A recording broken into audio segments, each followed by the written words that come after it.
Hello guys, तो कैसे हैं आप सब लोग। तो अभी मैं आपके साथ जो है एक डिफरेंस जो है डिस्कस करने आया हूँ बिना किसी टाइम वेस्ट किए हुए। तो आइए हम डिफरेंस जो है स्टडी करते हैं यहाँ पे कि अकाउंट फ्रॉम इनकम्प्लीट रिकॉर्ड्स और स्टेटमेंट ऑफ अफेयर्स में जो है वो क्या डिफरेंस गाइस होता है, तो उसके ऊपर बात करेंगे। तो सबसे पहले हम देखेंगे अकाउंट फ्रॉम इनकम्प्लीट रिकॉर्ड्स को ही जो है आप याद रखेंगे, इसी को सिंगल एंट्री सिस्टम बोलते हैं। तो इसमें देखेंगे हम, इसका मीनिंग है accounting records which are not maintain in accordance with the principles of double entry system.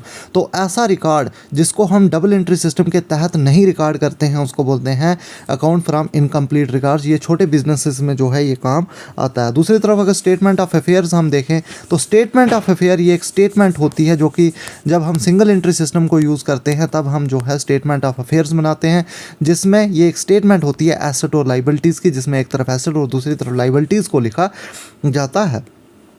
Concept की अगर बात करें तो ये एक ब्रॉड कंसेप्ट है, as it is system of maintaining accounting record. तो इसमें हम अकाउंटिंग रिकॉर्ड मेंटेन करते हैं अकाउंट फ्रॉम इनकम्प्लीट रिकॉर्ड में।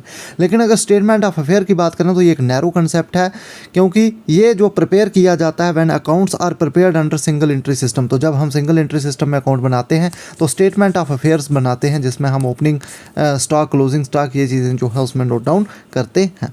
रेलिएबिलिटी की बात करें तो books maintain in this system are less reliable because they are based on estimates. तो अगर रेलिएबिलिटी की बात करें तो बुक्स जो मेंटेन की जाती हैं वो लेस रेलिएबल होती है, क्योंकि इसमें कोई अनसाइंटिफिक होती हैं, अनसिस्टमेटिक होती हैं ये। तो ये बात याद रखेंगे कि लेस रेलिएबिलिटी होती है जब हम सिंगल एंट्री सिस्टम बनाते हैं। डबल एंट्री सिस्टम जो है मोर रेलिएबल है।